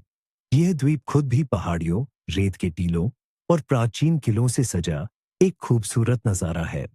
लेकिन इसका अनोखा समुद्री तट हवाई अड्डा ही इसे सही मायनों में अविस्मरणीय और कंक्रीट के रनवे वाले हमारे परिचित संसार से थोड़ा अलग बनाता है। आइए आपको अमेरिका के सबसे उत्तरी छोर पर ले चलते हैं, अलास्का में उटकियाकविक शहर। इसे कुछ समय पहले तक बैरो के नाम से जाना जाता था। यह न सिर्फ संयुक्त राज्य अमेरिका का सबसे उत्तरी शहर है, बल्कि दुनिया के सबसे उत्तरी शहरों में से एक भी है। यह आर्कटिक महासागर के किनारे आर्कटिक सर्कल से काफी दूर स्थित है। इस शहर तक कोई भी सड़क मार्ग नहीं जाता। यहां सिर्फ हवाई जहाज से ही पहुंचा जा सकता है। सर्दियों में महासागर जम जाता है और कई महीनों तक यह शहर समुद्री रास्ते से भी दुनिया से कटा रहता है। यहाँ का जीवन पूरी तरह से विमानन पर निर्भर है, जो खाने पीने की चीजों से लेकर डाक तक हर जरूरी सामान पहुंचाता है। लेकिन उटकियाकविक की सबसे अनोखी बात यहाँ का सूरज है। नवंबर में सूरज क्षितिज के नीचे चला जाता है और लगभग 65 दिनों तक फिर से दिखाई नहीं देता। इसे ध्रुवीय रात कहते हैं। वहीं गर्मियों में इसके ठीक उलट सूरज लगभग 3 महीने तक अस्त ही नहीं होता। यहाँ की ज्यादातर आबादी इनुपियात लोगों की है, जो अलास्का के मूल निवासी हैं। वे आज भी अपनी सदियों पुरानी परंपराओं को निभाते हैं और व्हेल का शिकार करते हैं। यह एक बेहद कठोर जगह है, पर अपनी एक अलग ही खूबसूरती रखती है। यहाँ के लोगों ने आर्कटिक की इस मुश्किल प्रकृति के साथ तालमेल बिठाकर जीना सीख लिया है। एक बार फिर चीन की यात्रा पर चलते हैं, एक ऐसी जगह की जो लंबे समय से रहस्य बनी हुई थी। यह तिब्बत का मोतुओ जिला है, जिसे कभी कभी हिमालय का गुप्त उद्यान भी कहा जाता है। इसकी खासियत यह है कि यह तिब्बत का एकमात्र ऐसा जिला है जहां उष्णकटिबंधीय ट्रॉपिकल जलवायु पाई जाती है। यह तिब्बती पठार के बाकी हिस्सों की तुलना में काफी कम ऊंचाई पर स्थित है, दुनिया की सबसे गहरी यारलुंग सांगपो नदी की घाटी में। यहाँ केले और ताड़ के पेड़ उगते हैं और यहाँ के नज़ारे बिल्कुल जंगल जैसे दिखते हैं। लेकिन इसी भौगोलिक स्थिति ने मोतुओं को लगभग अगम्य बना दिया था। विशाल बर्फ से ढके पहाड़ों ने इसे बाकी दुनिया से काट दिया था। हाल तक यहां तक पहुंचने के लिए केवल एक खतरनाक पगडंडी थी, जो एक दर्रे से होकर गुजरती थी, और वह भी साल में कुछ ही महीनों के लिए खुली रहती थी। मोतू चीन का आखिरी ऐसा जिला था जहां तक कोई मोटर सड़क नहीं पहुंची थी। इस सड़क को बनाने में लगभग आधी सदी लग गई, भूस्खलन और कीचड़बाढ़ जैसी चुनौतियों से जूझते हुए। यह 2013 में मेदोक तक जाने वाली सड़क के लगभग साथ ही खोली गई। अपनी इसी एकांतता और दुर्गमता के कारण मोतुओं ने अतुलनीय जैव विविधता और स्थानीय लोगों की अनूठी संस्कृति को बनाए रखा है। यह आज भी एशिया के सबसे रहस्यमय और कम खोजे गए कोनों में से एक बना हुआ है।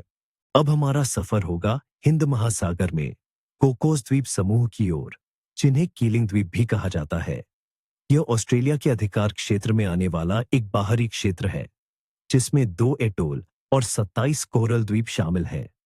इन द्वीपों का इतिहास बेहद अनोखा है।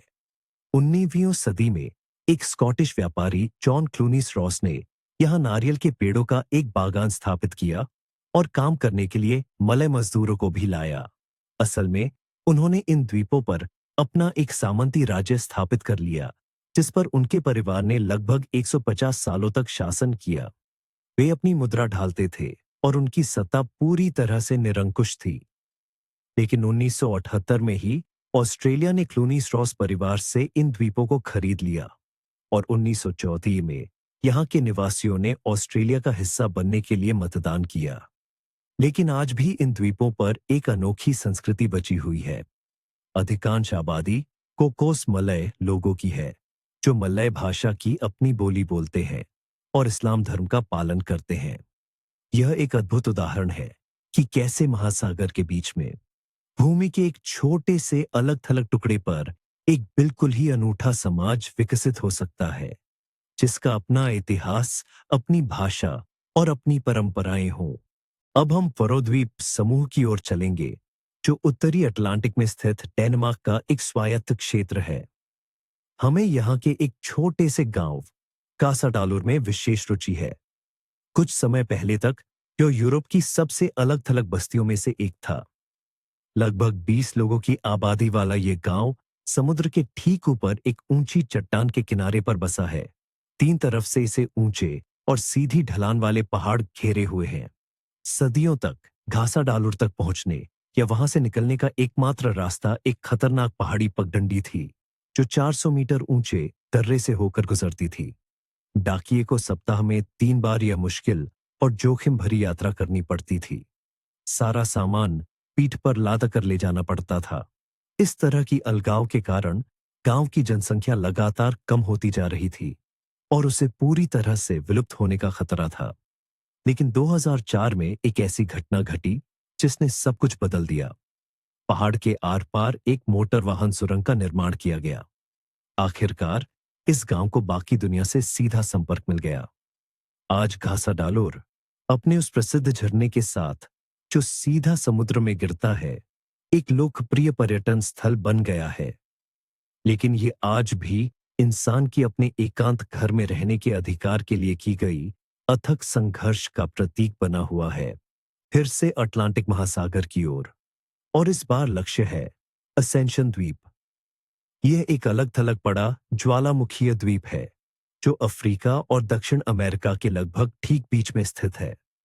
यह सेंट हेलेना द्वीप और ट्रिस्टन द कुन्हा द्वीप समूह के साथ मिलकर ब्रिटिश प्रवासी क्षेत्र का हिस्सा है। इस द्वीप पर कोई मूल निवासी नहीं रहता। यहां रहने वाले सभी लोग ब्रिटिश और अमेरिकी सैन्य ठिकानों के कर्मचारी और उनके परिवार के सदस्य हैं। इस द्वीप का सामरिक महत्व बहुत अधिक है। यहां एक महत्वपूर्ण ट्रैकिंग स्टेशन है, जिसका उपयोग नासा, अमेरिकी वायुसेना और यूरोपीय अंतरिक्ष एजेंसी द्वारा रॉकेट और उपग्रहों के प्रक्षेपण को ट्रैक करने के लिए किया जाता है। फॉकलैंड युद्ध के दौरान यह द्वीप ब्रिटिश सशस्त्र बलों के लिए एक प्रमुख अड्डा था। लंबे समय तक पर्यटकों के लिए असेंशन द्वीप पर जाना लगभग नामुमकिन था। इसके लिए विशेष अनुमति की आवश्यकता होती थी। अब नियम थोड़े नरम पड़ गए हैं, लेकिन यह द्वीप आज भी बंद और सैन्यकृत क्षेत्र बना हुआ है।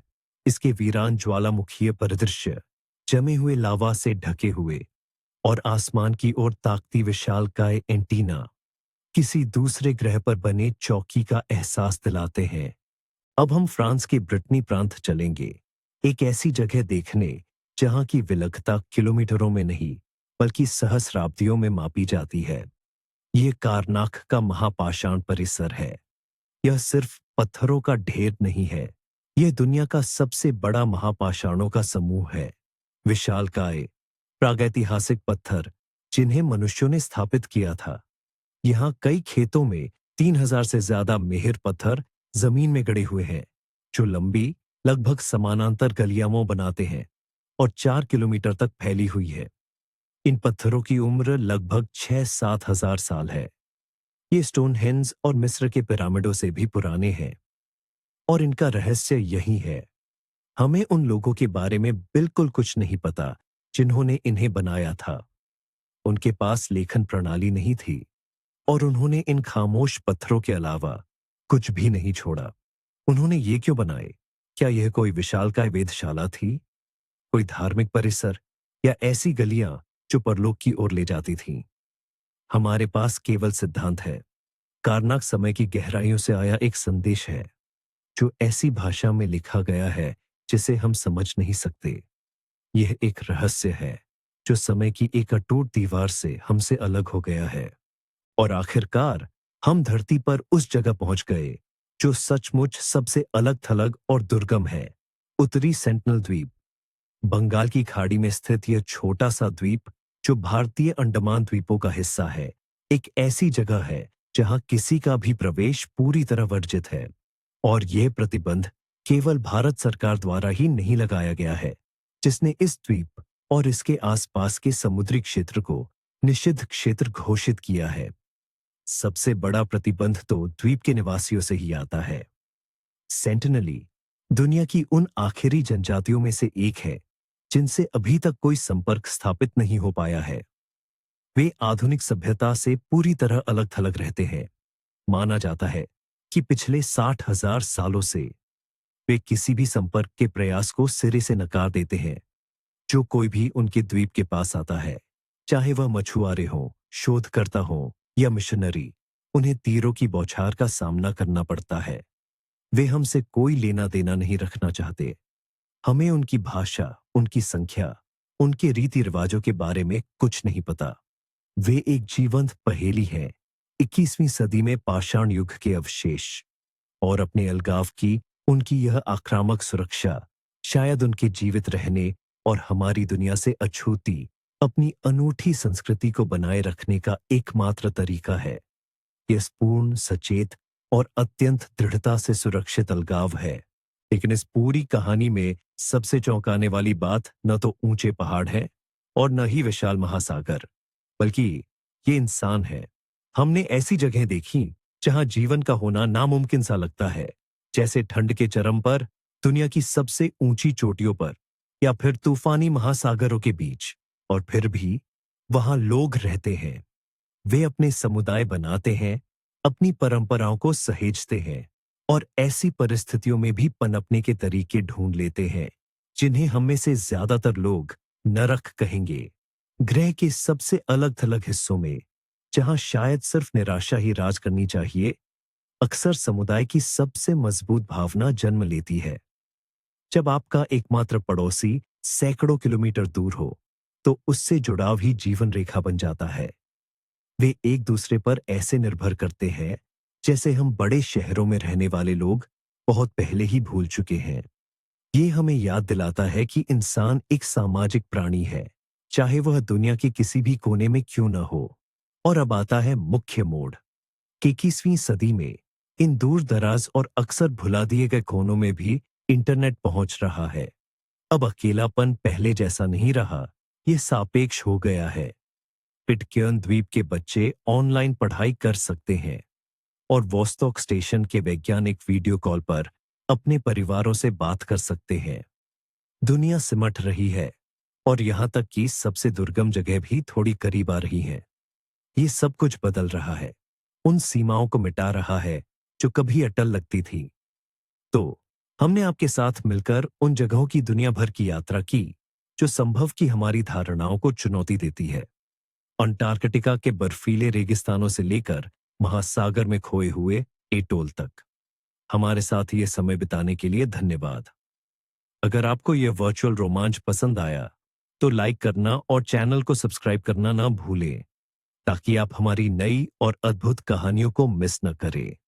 और अब आपके लिए एक सवाल, इनमें से किस जगह पर आप एक हफ्ता बिताना चाहेंगे और कौन सी जगह आपको सबसे ज्यादा डराती है? अपनी राय कमेंट्स में जरूर लिखें। हमें आपके विचार पढ़कर बहुत अच्छा लगेगा।